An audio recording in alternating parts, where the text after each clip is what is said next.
नमस्कार साथियों, एक बार फिर से आप सभी लोगों का स्वागत है हमारे YouTube चैनल पर एक नए सेशन में, जहां हम लोग एक नई खबर को देखने वाले हैं। बहुत बड़ी खबर है भारत सरकार के लिए और हम भारतीयों के लिए भी। चलिए शुरू करते हैं, लेकिन उससे पहले आप सभी लोगों का बहुत बहुत धन्यवाद हमारे पिछले वीडियो को इतना ज्यादा प्यार देने के लिए, उस पर लाइक्स करने के लिए। अगर आपने उस वीडियो को नहीं देखा है तो उसका लिंक मैं डिस्क्रिप्शन में डाल दूंगा, या फिर आई बटन के साथ नेक्स्ट वीडियो पे आ जाएगा, वो आप लोग जरूर देखें। चैनल को सब्सक्राइब करना न भूले और जो भी कंटेंट है उसको अपने मित्रों के साथ शेयर जरूर करें। चलिए शुरू करते हैं, चल स्टार्ट करते हैं। तो देखते हैं आज की खबर को। अभी तुरंत हाल ही में यह खबर आई है कि आप लोगों को पता होगा मेहुल चौकसी के बारे में। ठीक है, मेहुल चौकसी, या फिर आप लोगों को नीरव मोदी का केस तो पता होगा ही। नीरव मोदी बहुत ज्यादा चर्चा में रहने वाला। दोनों क्या है, दोनों भारत के लिए भगोड़ा है, जो भारत से बहुत सारा पैसा का घोटाला करके और भारत को छोड़ करके भाग गया है किसी दूसरे देश में जा करके वहां पे शरण लिए हुए। बहुत सारे ऐसे देश होते हैं जो क्या करते हैं, बाहर के लोगों को कहते हैं कि हमारे देश में कुछ पैसा आप निवेश करिए, कुछ पैसा आप दीजिए हमको। या तो डायरेक्ट आप पैसा दे सकते हैं या किसी तरह से निवेश कर सकते हैं। आप पैसा दीजिए, बदले में हम आपको क्या देंगे, आपको अपनी नागरिकता दे देंगे, अपने देश की नागरिकता दे देंगे। और भारत के बारे में क्या नागरिकता है, भारत का नागरिकता के बारे में क्या कहता है कि अगर कोई इंसान भारत के अलावा किसी दूसरे कंट्री में, कोई भी सेकंड कंट्री की अगर इसने सिटीजनशिप ली, जैसे ही कोई इंसान भारत छोड़ के किसी दूसरे देश का जो सिटीजनशिप लेता है, वहां की नागरिकता लेता है, तो भारत का नागरिकता जो होता है खुद ब खुद क्या हो जाता है, खारिज हो जाता है, रद्द हो जाता है। ठीक है, तो इसी तरह से भारत में आप लोगों ने पिछले कुछ सालों में एक ट्रेंड देखा होगा कि बहुत बड़े बड़े बिजनेसमैन जो बैंकों से पैसे का घोटाला करके भारत छोड़ करके दूसरे देशों में चले जाते हैं। वहां की सरकारें जो होती है उनसे निवेश के रूप में कुछ पैसे ले लेती है और फिर उसको अपने देश में रहने देती है। और अगर भारत उससे क्या करता है, प्रत्यार्पण के लिए, माफी चाहता हूँ, प्रत्यार्पण के लिए अगर आग्रह भी करता है कि हमारे देश में इसको भेज दीजिए, इसके ऊपर बहुत सारे केसेस हैं, बहुत सारे धोखाधड़ी के मामले हैं, इनको कोर्ट में हाजिर करना है, तो वो देश उसमें डीले करता है, उसको ठंडे बस्ते में डाल देगा। कभी कहेगा कि इसमें हम कार्य कर रहे हैं, कभी कहेगा कि ये वहां पे जाएंगे तो इनके मानवाधिकार के खिलाफ होगा। बहुत सारी मतलब इस तरह का जो जालसाज है वो करते हैं और अपने देश में जो अर्थव्यवस्था है उसको इसी तरह से चलाते हैं। ठीक है, तो इसी तरह का एक इंसान मेहुल चोकसी, जो कि आपको पता होगा, नीरव मोदी जो है इसके इसका मामा है। नीरव मोदी का मामा है ये, ध्यान रखिएगा, नीरव मोदी का मामा है ये। क्या है, मामा। तो मामा भांजा की जोड़ी है, मामा भांजे की जोड़ी। और इसने जो पीएनबी है, पंजाब नेशनल बैंक, उससे लगभग लगभग 14,000 करोड़, समझ जाइए कितनी बड़ी धनराशि है, 14,000 करोड़ रुपया का बैंक घोटाला किया हुआ है। और अभी कुछ घंटे पहले की खबर है, यह बेल्जियम दो देश है, जो बेल्जियम देश है यूरोपीय यूनियन में। यूरोपीय यूनियन आप लोगों को पता होगा, हमने पहले डिस्कस भी किया हुआ है। यूरोपीय यूनियन जो पूरे यूरोप के देश हैं, उन सबों का एक संघ है, यूरोपीय संघ बोलते हैं इसको। उसी संघ में एक देश है बेल्जियम, जिसकी राजधानी है ब्रुसेल्स। ठीक है, तो वहीं पे इसको पाया गया है, वहीं से इसको गिरफ्तार किया गया है। और बहुत दिन से जो सीबीआई है, जो हमारी खुफिया विभाग की जो इंटेलिजेंस ब्यूरो के पीछे से जो संस्थाएं हैं, या ईडी हो या फिर सीबीआई हो, इन लोगों के बहुत दिनों के लगातार प्रयास के कारण बहुत दिन से ये लोग लगे हुए थे, इसका खोज कर रहे थे कि आखिर यह कहाँ है, कहाँ नहीं है, किस देश में है, वहां के देश के सरकार के द्वारा कांटेक्ट किस तरह से किया जाए, उस देश में कोर्ट में जो वहां की न्यायालय है वहां पे किस तरह से इसको वहां हाजिर करके और फिर वहां से इसको भारत बुलाया जाए। अभी हमने पिछले दिनों ही एक वीडियो डाला था, सेशन डाला था, जिसमें कि जो 26/11 था, 26 नवंबर का जो आतंकी हमला हुआ था, जिसने पूरे भारत को दहला दिया था, ताज होटल हो, नरीमन हाउस हो, या फिर ओबरॉय होटल हो, छत्रपति शिवाजी टर्मिनल जो रेलवे स्टेशन है वहां पे हो, इस तरह से बहुत बड़ा हमला हुआ था। कसाब उसमें एक पकड़ा गया था, बाकी सारे लोग तो मारे गए थे। ठीक है, तो उस पे उसका जो मुख्य आरोपी है, जिसने ये सारा साजिश किया है, तो वो तो हेडली है, कोलमैन हेडली। लेकिन डेविड कोलमैन हेडली तो अभी अमेरिका के पास, अमेरिका उसको लौटा नहीं रहा है, क्योंकि उसको अपने तरह से इस्तेमाल करता है। लेकिन उसका जो एक और साथी था, जिसके साथ उसने सारा प्लानिंग किया था, जिसके यहाँ मुंबई में आकर के वह रहता था, जिसके नाम की फर्जी कंपनी, ठीक है, फर्जी इमिग्रेशन कंपनी को चलाता था, उस तरह का तहव्वुर राना, उस पे हमने एक वीडियो लॉन्च किया था, जिसमें कि उसको अमेरिका से प्रत्यार्पण करके और वहां भारत में लाया गया। अब भारत के न्यायालय में उसके ऊपर जो भी ये केस है उसकी कार्रवाई चलेगी। तो इसी तरह से इसको भी भारत लाने का प्रयास किया जा रहा है, मेहुल चोकसी को, जो कि गिरफ्तार हो चुका है बेल्जियम में, ध्यान रखिएगा। ठीक है, और ईडी और सीबीआई जो है, इसके आग्रह पे इसकी गिरफ्तारी हुई है। इन दोनों के द्वारा इसको क्या किया गया था, रेड कॉर्नर नोटिस जो होता है, ठीक है, तो ये भी यहाँ पे प्रस्तुत कर दिया गया था, यहाँ पे डाला गया था। इंटरपोल का जो रेड लिस्ट होता है उसके अंदर भी डाला गया था, ठीक है।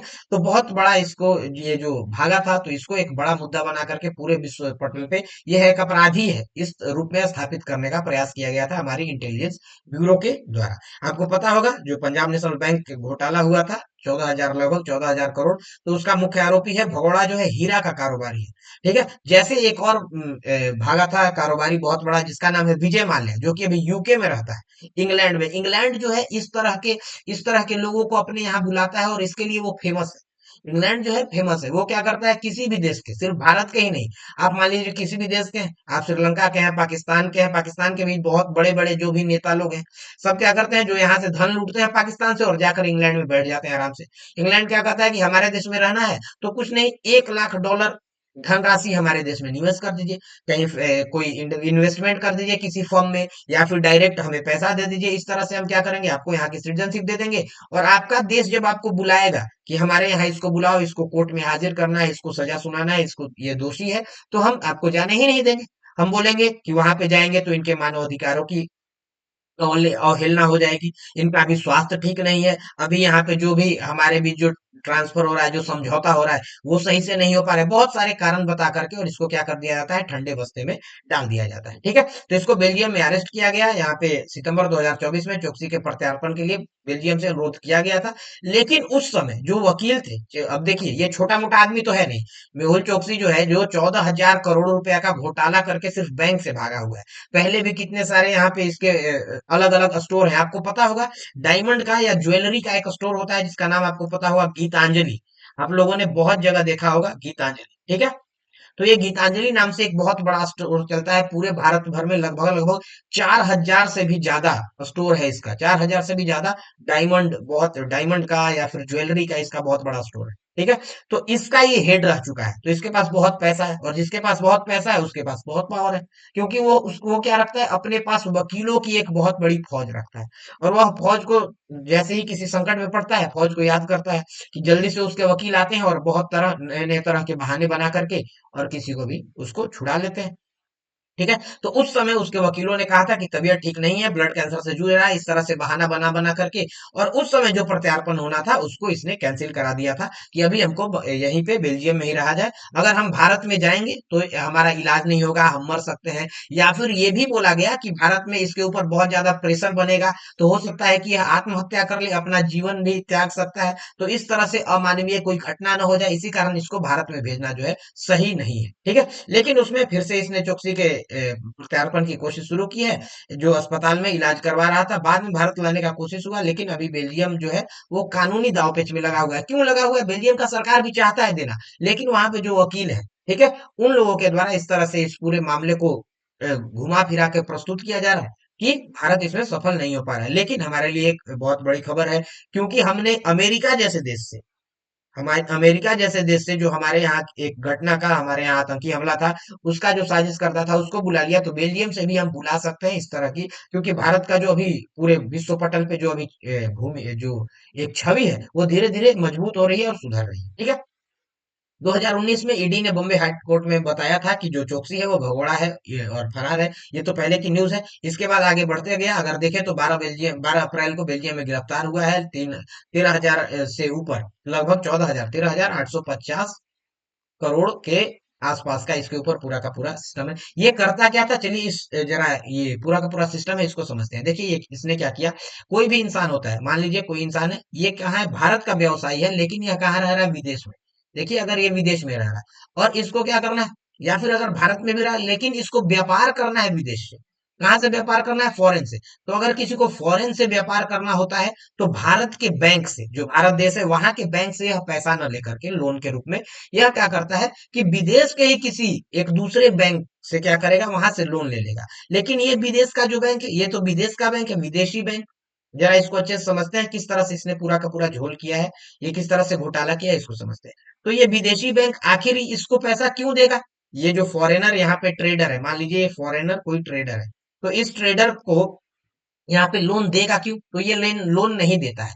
तो फिर ये जो है, ये इंसान जिसको विदेश में यहाँ कारोबार करना है, मान लीजिए ये भारत का है, इसको जरा एक बार यहाँ कंट्रीज का नाम डाल देंगे तो ज्यादा बेहतर हमको समझ में आएगा, ठीक है? तो इसको भारत का मान लीजिए, भारत का है, यहाँ पे लिख देते हैं भारत, ठीक है? तो भारत का कोई व्यवसायी है, इसको विदेश से क्या करना है, अपने लिए कोई वस्तु मंगाना है, लेकिन इसको लोन के फॉर्म में मंगाना है, पैसा इसके पास नहीं है। तो ये क्या करता है, अपने ही देश में किसी बैंक होगा, जो भारत का बैंक है, जो भारतीय बैंक है, ठीक है? जैसे कि इसने किस बैंक को बनाया, उल्लू, तो इसने बनाया पीएनबी को। ध्यान रखिएगा, किस बैंक को बनाया है, पीएनबी को, जो पंजाब नेशनल बैंक है। इसने क्या किया, यहां से इस बैंक में जाकर के अपना कुछ सिक्योरिटी जमा किया। इसने क्या बोला कि हम आपके पास सिक्योरिटी रखते हैं, और आप क्या कर दीजिए हमारे लिए, आप लोन को यहाँ पे पार कर दीजिए। आपको पता है, कोई भी आप लोन लेने जाते हैं, आम आदमी भी जाता है लोन लेने, तो जो भी बैंक होता है वो क्या कहता है कि अपना कुछ सामान आप अपना मेरे पास गिरवी रखिए, तभी हम आपको बदले में लोन दे पाएंगे। अगर मान लीजिए इन केस ऐसा हो कि आप लोन नहीं चुका पाइएगा, फिर तो बैंक का पैसा डूब जाएगा।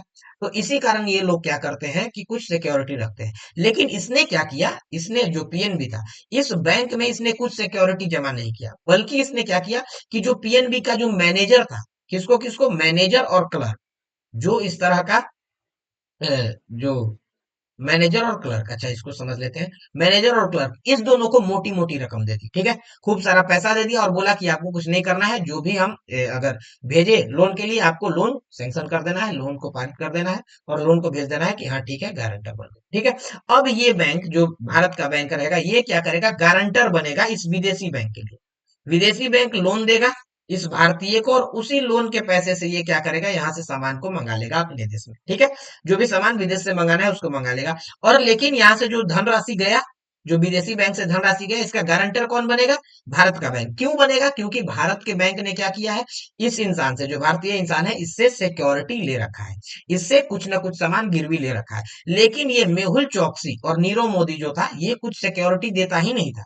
ये मैनेजर और क्लर्क दोनों को क्या किया, अपने में मिला लिया, साठगांठ कर लिया, और बोला कि सिक्योरिटी का कोई इशू नहीं है, हम सिक्योरिटी, आपको कभी संकट होगा तो हम दे देंगे, कोई दिक्कत नहीं है, हमारे पास तो है ही, आपको पता है ही। लेकिन बदले में आपको क्या मिलेगा, खूब, आप उनको मोटी मोटी रकम भेजता था, खूब बड़ा बड़ा पार्टी कराता था, लेविस पार्टी के लिए फेमस था। जैसे विजय माल्या बहुत बड़ा बड़ा पार्टी ऑफर करता था, बहुत बड़ा बड़ा पार्टी करेगा आपको, बड़े बड़े क्लब्स को बुक करेगा, उसमें बड़े बड़े लोगों को बुलाता था, तो इस तरह का पार्टी देने में माहिर था ही। तो उस तरह से इसने बरगला करके और दोनों से इस तरह से काम करवाया। बाद में जब मैनेजर यहाँ रिटायर हो गए, उसके जगह पे नया मैनेजर आया, तब उसने देखा कि यहाँ पे जो भी पहले का डाटा है, वो तो खेल इस तरह का चल रहा है। फिर जाकर के इसने क्या किया, इसके बारे में शिकायत की। फिर जाकर के पीएनबी ने आरबीआई में बताया। उसी समय एक दूसरा इसका फ्रेंचाइजी का भी बिजनेस था। फ्रेंचाइज आप लोग समझते हैं, जो भी बड़े ब्रांड होते हैं वो क्या करते हैं, फ्रेंचाइज देते हैं। इसने फ्रेंचाइज दिया एक बेंगलुरु के बिजनेसमैन को, एंटरप्रेन्योर को, और उसके साथ भी घपला कर लिया। बोला कि 10 करोड़ रुपया दो, बदले में मैं 25 करोड़ का स्टोर दूंगा तुमको, पूरी तरह से स्टोर में हर तरह का तुम्हारे पास सामान रहेगा, हर तरह का जो भी ज्वेलरी है वो मैं भेजूंगा। लेकिन उसने भेजा ही नहीं। तो इस तरह से ये बहुत सारा फ्रॉजरी पहले से ही करता रहा है। इस तरह का इसका पूरा का पूरा माइंडसेट था, ठीक है? इसको पकड़ा गया है, बेल्जियम के शीर्ष अधिकारी से बात चल रही है, सीबीआई भी हमारे तरफ से पूरी तरह से लगा हुआ है इसको भारत लाने की ओर, ठीक है? इससे पहले इससे पहले भारत छोड़ के जब ये भागा था, तो ये कहाँ गया था, एंटीगुआ। एंटीगुआ और बरमूडा आपको पता होगा, जो कैरेबियाई कंट्री है, आपको पता होगा, यहाँ पे पूरा का पूरा आपका अमेरिका है, नॉर्थ अमेरिका, ठीक है? इसके नीचे आता है सेंट्रल अमेरिका, और इसके बाद पूरा का पूरा आता है यहाँ पे साउथ अमेरिका, ठीक है? तो ये साउथ अमेरिका है। और यहाँ पे है यूरोप, ये रहा आपका यूरोप, ठीक है? और इसके बीच में यहाँ बहुत सारे कैरेबियाई कंट्रीज हैं, बहुत सारे छोटे छोटे छोटे छोटे। तो यहीं पे एक देश है एंटीगुआ, ठीक है? तो एंटीगुआ में ये बहुत दिन तक रहा, वहां पे जाकर के इसने बहुत सारे पैसे दे दिए सरकार को। तो सरकार ने इसको वहां की क्या कर दी, नागरिकता दे दी। अब नागरिकता दे दिया, तो वहीं पे रहने लगा। फिर बाद में ये वहां एंटीगुआ में भी देखा, एंटीगुआ ने देखा कि हमारे यहाँ इस तरह के बस क्रिमिनल्स आ रहे हैं, जो धोखाधड़ी करने वाले हैं वो लोग आ रहे हैं, घोटाला करने वाले आ रहे हैं, तो इससे एंटीगुआ की कहीं छवि खराब ना हो जाए। इसके कारण वहां की सरकार ने क्या किया, इसके जो नागरिकता है, इसकी नागरिकता को रद्द करना चाह रहे थे। लेकिन फिर ये वहां से उड़ के यहाँ से छोड़ा, और इस देश को छोड़ गए, फिर यहाँ बरबूडा, वहां चला गया। तो इस तरह से ये देश बदलते रहता था। फिर फाइनली ये कहाँ पे पाया गया है, बेल्जियम में पाया गया है, ठीक है? इस पे देखे तो लगभग 4000 स्टोर है। इसके बारे में भी कुछ देख लेते हैं। तो ये हीरा व्यापारी है, हीरा का बहुत बड़ा व्यापारी है, लगभग लगभग गीतांजलि नाम से आप लोग को पता होगा। 4000 से ज्यादा स्टोर है। 1996 में इसने स्थापित किया था, और 2017 में भारत छोड़ करके भाग गया, भारत के बाहर ही रहता है, उसी समय से भारत के बाहर ही रह रहा है। ठीक है, 2018 में जब कोर्ट के सामने ये सारा आया था तो 2.81 लाख करोड़ रुपए की धोखाधड़ी का मामला आया था।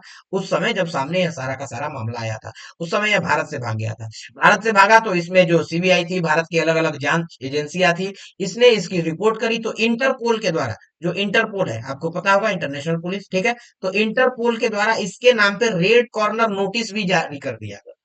लेकिन फिर इसने क्या किया, ये रेड कॉर्नर नोटिस जारी हो जाने का मतलब क्या है कि पूरे विश्व स्तर पे आपको पता हो गया कि ये इंसान जो है एक तरह का अपराधी है, धोखाधड़ी करके ये भागा हुआ है, तो इसको क्या करना है, फटाफट पकड़ना है, इसके पासपोर्ट को जब्त करना है, इस तरह का कार्रवाई किया जाता है, और जो भी देश हो जहां को का वो नागरिक होता है वहां डिपोर्ट किया जाता है। ठीक है, तो इंटरपोल ने जब इसको पकड़ा, इसके बारे में रेड कॉर्नर नोटिस जारी किया, लेकिन बाद में पता चला कि इसने ऐसा बहाना बनाया, इसके जो वकील थे उन लोगों ने ऐसा बहाना बनाया कि अगर मुझे मुझे पकड़ के भारत भेजोगे तो यहाँ पे जो लोग हैं, यहाँ के जो सरकार है वो मेरा जान ले लेगा, मुझे आत्महत्या करने के लिए उकसाएगा, इस तरह से मेरे ऊपर प्रेशर बनाएगा, तो मेरे जीवन जीने का जो अधिकार है उसका हनन होगा, मानवाधिकार का हनन होगा, बहुत सारा का बहाना बना करके।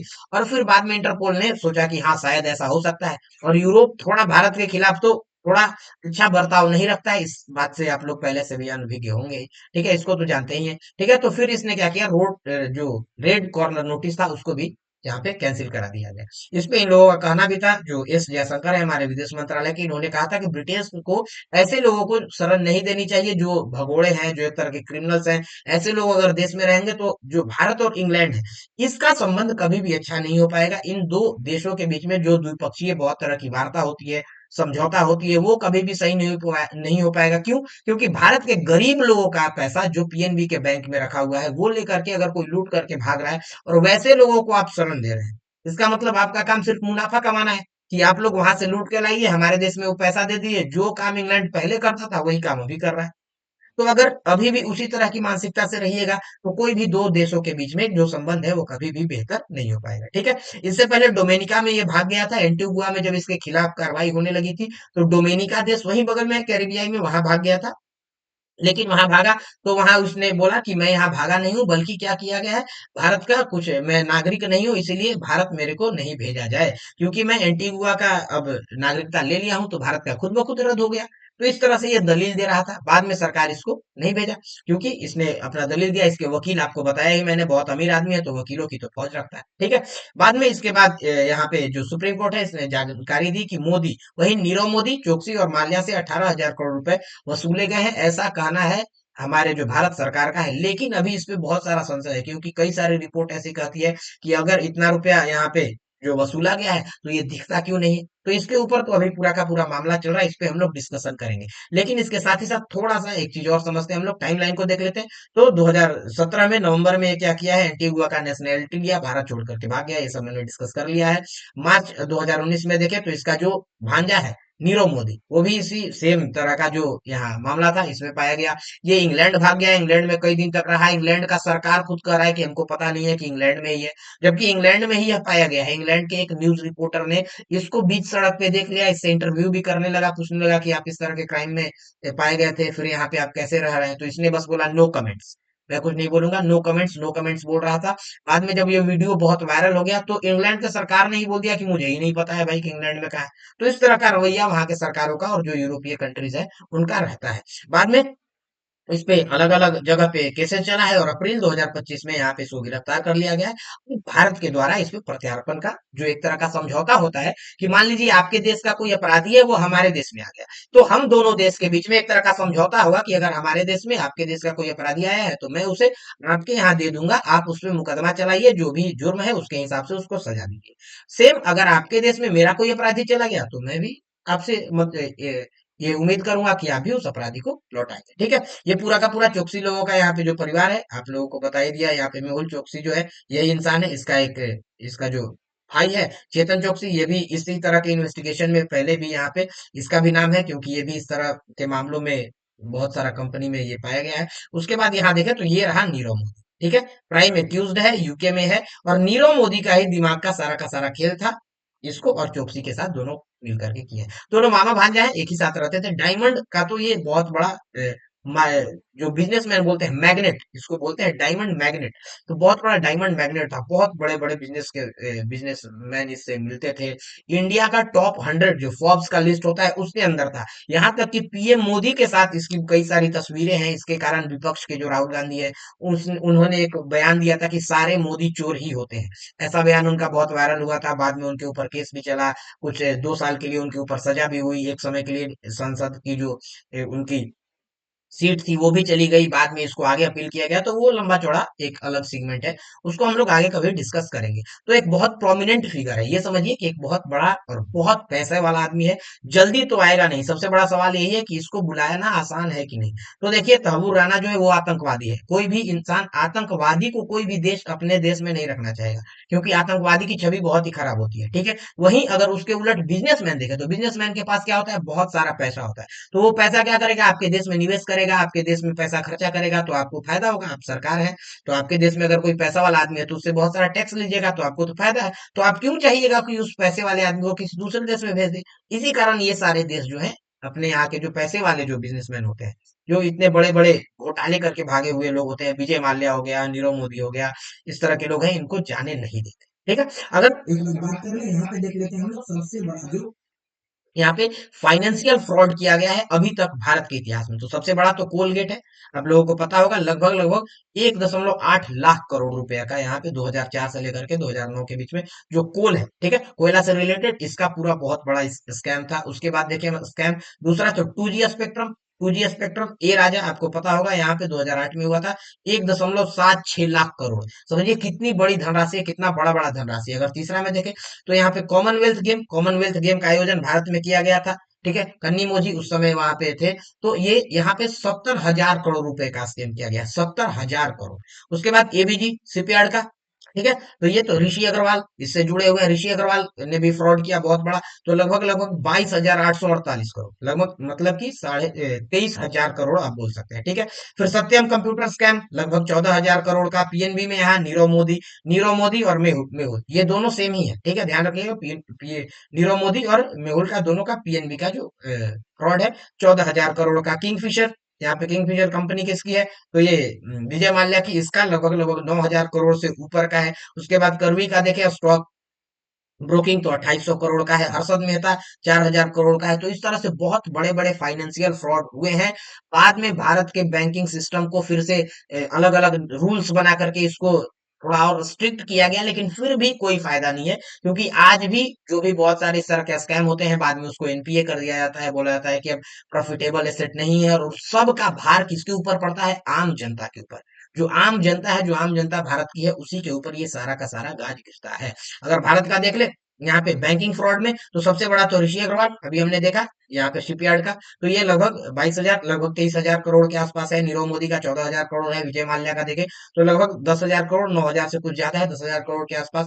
विक्रम कोठारी का देखे तो लगभग यहाँ पे 3700 करोड़ के आसपास का। और वेणुगोपाल धूत यहाँ पे लगभग 2,000 करोड़ के आसपास के घोटाले किए हुए हैं। इतना सारा घोटाला होने के बाद भी अगर हमारे बैंकिंग सेक्टर खुद को स्ट्रेंथन नहीं कर पा रहा है, स्ट्रांग नहीं कर पा रहा है, तो आखिर कब तक यह चलेगा। ये सवाल मेरा बैंकिंग सेक्टर से है, और आप लोगों से यह सवाल है कि इस तरह के बैंकिंग सेक्टर होने के बावजूद भी अगर हमारी सरकार उसको और स्ट्रांग नहीं कर पा रही है, तो क्या हमें सरकार से सवाल नहीं पूछना चाहिए। ठीक है, इसी सवाल के साथ इस सेशन को समाप्त करते हैं। जो भी इसके ऊपर अपडेट होगा, नया जो भी इसमें नई जानकारी आएगी, उसको आप लोगों के साथ शेयर किया जाएगा यथाशीघ्र। तब तक अपना प्यार बनाए रखें, वीडियो को शेयर करना ना भूलें। धन्यवाद। जय हिंद, जय भारत।